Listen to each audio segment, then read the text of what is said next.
Welcome back. Joining me on Kwacha with Teresa this morning is engineer Sharon Musonda, who is the founder and chief executive officer of DICHEM Limited, as we discuss waste management in Zambia. Good morning, Sharon. Morning, How are you Teresa. doing? Fine, thank you. And how are you? Great. So before we get right into the deep of our interview, I want us to talk about chemical engineering. I was chit-chatting with you before the interview, and we spoke about how I never knew about chemical engineering. All I knew of was chemical engineering, civil engineering, you know, the common ones. I never knew about environmental engineering. There we go. So let's talk about your interest. Okay. You could have studied absolutely anything. Yeah. Why environmental engineering? What sparked your interest and drew you to it? Thank you so much, Teresa. I initially studied chemical engineering, apparently, but at diploma level. Okay. As my first, not undergrad, because it was a diploma. Okay. So after I completed my chemical engineering diploma from CBU, okay, I worked for the University of Zambia. Okay. I worked for Zambezi River Authority. Okay. So when I worked for the University of Zambia, I was actually with the environmental engineering lab. Okay. Yes. So we're doing water quality testing and soil tests. It was more of environmental. And then from there, when I joined Zambezi River Authority, I was now the environmental officer. So it's that which sparked, because it's like my now work experience was environmental related. Okay. Let's quickly go back to that diploma. Mm-hmm. When you were deciding on which area to study, why did you pick on the diploma in environmental engineering?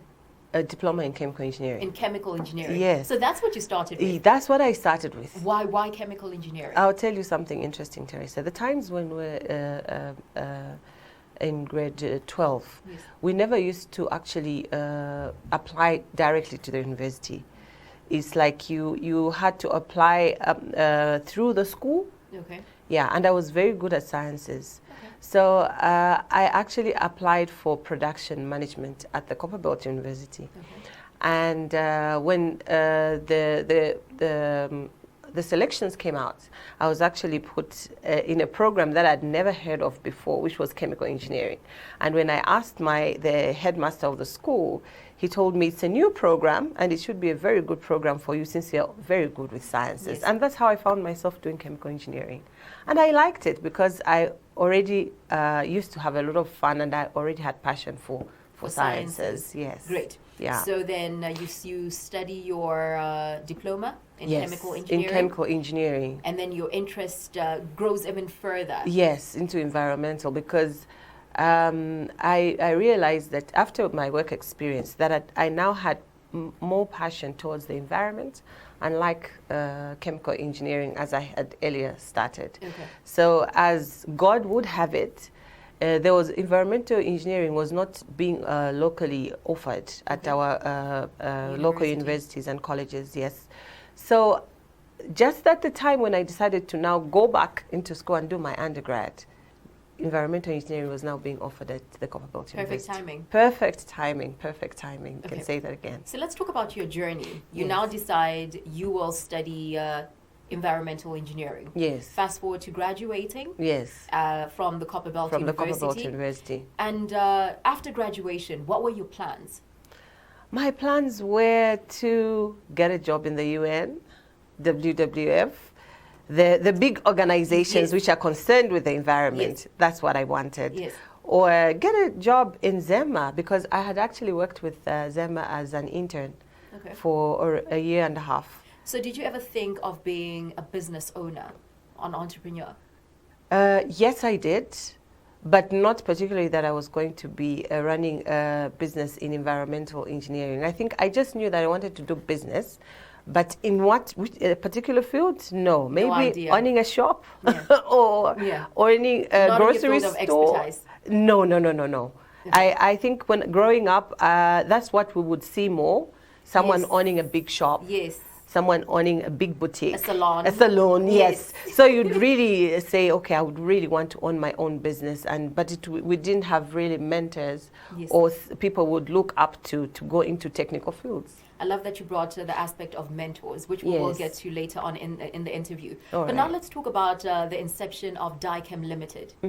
So you didn't think that you were going to start a business based on your expertise, your knowledge, but DICHEM Limited was born. Yes. Let's talk about the inception, how that came about, the inception of DICHEM Limited. I always get so passionate because it was a beautiful journey. Okay. And I remember at the time I was actually offered to do what they called a fellowship in Canada, my first trip ever out of the country. Okay. And it was a short course. I think it was for 4 months in Canada at Waterloo University in isotope hydrology. So there's something that happens to me from that experience. There's something that happens to me as we just take off. Yes. It's like even my brain just takes off and I start to think. Yes. And I love Pompey's song which goes, Maganizo Pandeke. Because I really resonate with that. Yeah. So as we were now going out of the country, I said, God, this should be a beginning to a lot of things. Yes. You know, I just want to, and I think I was in my 20s, maybe 26, 27. Yes. I'm thinking, God, when I return, I should return on a different platform altogether. And the way I look at life should be different. And God honored that. As I was now coming, I think we were now flying out of Heathrow in the UK, now coming back home. Let's talk about how long the fellowship was for. It was for 4 months. Okay. Yes. So you're flying back home now? Yes, it was a fellowship which is sponsored, I think, by the UN. Okay. Yeah. So as I was now flying back home, and then I said, oh God, thank you for everything. Now I'm getting back home. So yeah, so where are we starting from? Because What next? for me to actually attend that fellowship, I had to resign. Where I was working, I was told, you have the qualifications that you need and there's no need for us to upgrade you. Yes. So if you have to go for this particular fellowship or this particular study, you have to resign. Yes. And I You opted resigned. to resign because I wanted to I was only 27, Yes. so I wanted to have a lot of knowledge Yes. in different fields. So coming back, and then as I was coming, God told me it was an inspiration which I got from within. That An aha moment. Yes, Like an Oprah Winfrey aha says. moment, Yes. exactly. One day I should own my own company, and that's when I said, own my own company. I'm like, yes. But do But what? Yes. And God said, in the particular field in which you have studied. I said, oh, wow. And that was like 2006? 2000, no, not 2000, 2005. Yes. I said, wow, this is what I really want to do, 2004, 2005. And I said, but where do I start from? Yes. And it's like, because in my experience, I realized we really had problems sourcing for chemicals, sourcing for laboratory equipment. Yes. And God told me, you've been trying to get this in the areas where you're working. Why can't you now, take advantage of that gap, which you have seen in the Yes. industry? Identify it. and cater to that need. Cater to that need. Yes. And I said, oh yeah, because the people that were supplying actually some of them had never been to school.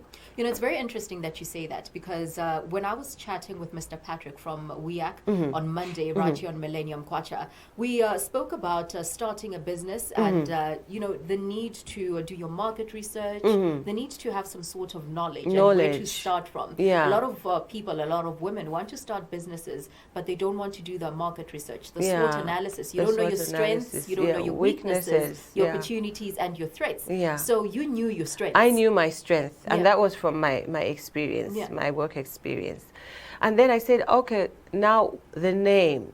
And there was a lot of, not that I've got any like combinations of names, Yes. like Musonda Engineering. Yes.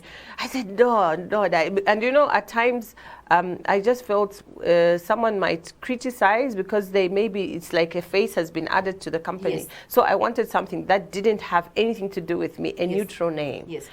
And I started to think, okay, which name can I use? So I said it definitely has to do with chemicals. But is it going to be Chemicals Limited? Yes.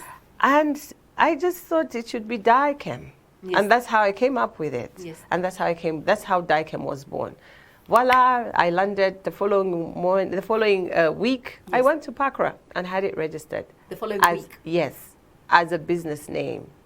Great. So it was just DICHEM Enterprise. I'm sure you've been through a lot of challenges. Yes. As a woman in business. Teresa. Let's talk about the products and services that you offer before we get to the challenges that you established. Okay. And ran into in the formation and creation of DICHEM Limited. What products and services do you offer as DICHEM Limited?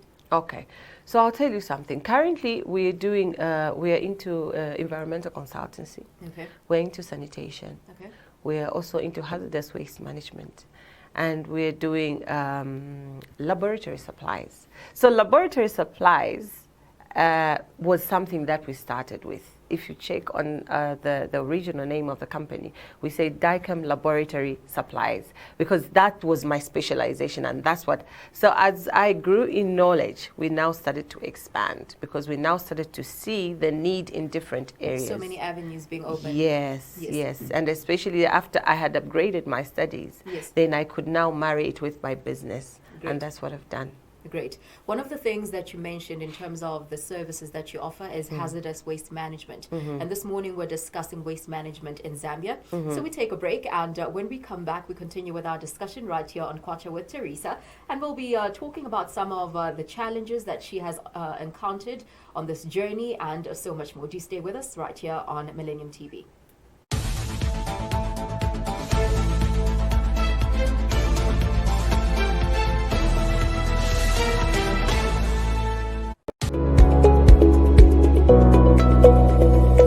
You're watching Millennium TV. Who are we? What are we about? Say you want to learn about business or get latest news updates in business news, social and economic issues, stock exchange, latest exchange rates, and all financial matters, or you want to learn on how to manage your money from savings, banking, insurance, to maybe our new traditional way of doing things like village banking. And if you're like me, planning and constantly making sound financial decisions is essential. So I need to keep abreast with upcoming investments, taxes, technology, or entrepreneurship prospects. Interesting, right? So what if I told you by just one click you can learn from mining, agriculture, tourism, manufacturing services, and yes, entertainment industries. After all, the more you know about money, the better financially you will be. So who are we? What are we about? Millennium TV, your first business and financial news television channel. Catch us on Top Star, Channel 95, or follow us on Twitter, LinkedIn, Facebook, and YouTube. Millennium TV, we mean business.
welcome back. You're tuned into Millennium TV. You're watching Kwacha with Teresa. And my guest this morning is Sharon Musonda. We're discussing waste management in Zambia. She is one of the recipients of the USAID's We Create Academy for Women Entrepreneurs, who received a 25,000, there we go, $25,000 grant. I'm sure you'll receive it soon. Yes. Speaking positivity into your business. Thank you. Yes, we will receive it soon. Oh yeah, the 25 million, yeah. Yeah, we will receive it soon. Welcome back. Thank you so much, Teresa. Let's talk about the challenges. You shared with us some of the services that you offer as DICHEM Limited. Let's talk about the challenges that you have encountered as a woman in this industry. Okay. Teresa, I think as women we have been in the background for a long time. And it's totally, I now have come to a point where I totally understand the men, because I think for a long time they've always associated women to be in the kitchen or a receptionist, and now if you now and try and go into these male-dominated areas, it's like you're actually going into their bedroom, into their privacy. Yes, yes. So they'll look at you like, so what have you brought to the table, and what makes you think you can do this, you know? And I thank God for God, for being who He is in my life. He gives me the courage, He gives me the confidence, and insight into different, I always get insights from God on what I would like to venture into. And I found myself now doing consultancy in waste management through inspirations from God, and also just being open-minded and keeping my eyes open for opportunities where I can now, venture into. So what challenges have you encountered along the way, apart from being in male-dominated fields? Most of these fields are dominated by men. So the challenges that I've encountered as women, firstly, is capital. Because I'll tell you something, Teresa. Being a woman and married, so you find that most of the times you have these, if you're owning property, it's co-joined. Yeah, you're owning it together. And you rarely have your own title. So meaning that if you don't have a title to a property, it limits you on where you can actually get financing. You can't go to the bank. You can't go to microfinance and get, financing. So that has been a challenge.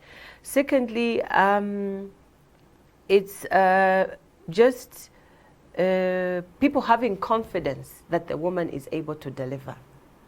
There's not enough confidence the people, in women. Yes.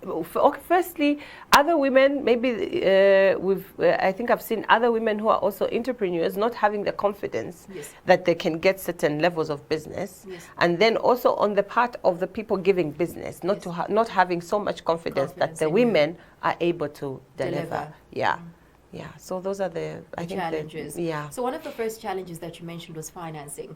And you mentioned briefly before the break about the 25,000 that you managed to get as financing. Let's talk about your journey with DICHEM Zambia.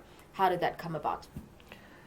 So my journey with DICHEM Zambia, it has been one of the beautiful aha moments in DICHEM. I actually learned of DICHEM on Facebook. And they were recruiting for our program, Academy of Women Entrepreneurs. And that's how I learned about it, because they were the ones who were hosting that, the particular program. But my journey with DICHEM has been nothing short of tremendous. It has totally brought a different ball game into my business, because as I've earlier on mentioned, the way I started my business, it's like you just want to be this thing, but how do you get there? So I would encourage women out there, if maybe you have a big business idea, you have a big dream, and then you just don't know how you're going to implement it Yes. or where to start from. I think the best place where you can start from Is is WEAC. WEAC. Great. WEAC should be your first stop, and then they'll take you through your journey. Great. Yeah. Let's talk about the financing. How did that come about? How were you picked? Did you apply for the financing that you got? Okay, so we applied for the program, for our program, Okay. and we had interviews. We were interviewed Okay. based on you had to come up with a project, a Yes. business proposal that you had to share with them, and then if they buy into it, then you would be actually be Almost put. like a Dragon's Den pitch.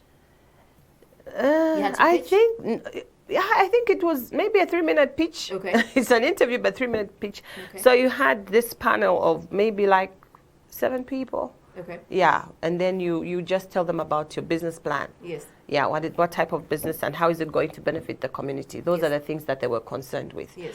And yeah, I presented Yes. our business plan, and I was picked for the program. Okay. Yeah, I was picked for the program, and it has been a lovely journey. It has been a lovely journey. We've learned about financing, learned about how you can run your business successfully and efficiently, Yes. how you can do the recruitment process, it actually takes you, there are opportunities when they even had to take us to ZDA, because at times we hear of these organizations, but we don't associate them with the businesses that we are running. Yes. So we were now shown the synergies Yes. that exist between our businesses and such organizations like ZDA, those who are in farming, ACO. They actually expose you to a lot of organizations which can help you run your business, Great. depending on the field that you're in. Okay. Yeah. One of the things that you spoke about is waste management Mm-hmm. that you're into as DICHEM Limited. Do you think we have a waste management problem in Zambia? Yes, we do, Teresa. So I'll take you a bit back on how I found myself in waste management. So we're environmental consultants. Okay. So we had a contract running with one of our clients dealing with waste management. Okay. And then currently in Zambia, I'll talk about hazardous waste management. Okay. We don't have a facility Okay. where we can actually dispose of your fluorescent tubes, your the doom when you spray your Yes. pesticides and insecticides, Yes. where you can actually properly dispose Close those them things off. off. Yeah. We don't have that. Yeah. And what used to happen is the big farmers, the big commercial farmers, with their containers, after they use the pesticides and everything, Yes. they had actually to now export to another. Yes. Wow. And the process is ridiculous. Yes. And you find that people would really want to manage this hazardous waste properly, but there are all these barriers. Yes. Yeah. So that's where I saw the business opportunity. Yes. Yeah. And that's the proposal I had put in to WEAC and our. Great. Yes. Sharon, it's been such a pleasure talking to you. Thank you so much. Let's talk about DICHEM Limited, where you are found, your physical address, your contact details. We are found in the showgrounds, CV13, Commerce Village, right opposite Silver Foods. And our contact numbers are 0966 458 714 or 0976 146 479. So just after if you're coming from livestock, you turn to your right. Just after the American Dome, you find Commerce Village, and that's where we found CV13. It's been an absolute pleasure talking to you. Thank you so much, Teresa. The pleasure was all mine as well. I've enjoyed the Great. interview. Great. Thank you. There you have it in this edition of Kwacha with Teresa, discussing the issue of waste management and the benefits that she has received from WEAC Zambia, was engineer Sharon Musonda. Stay with us right here on Millennium Kwacha.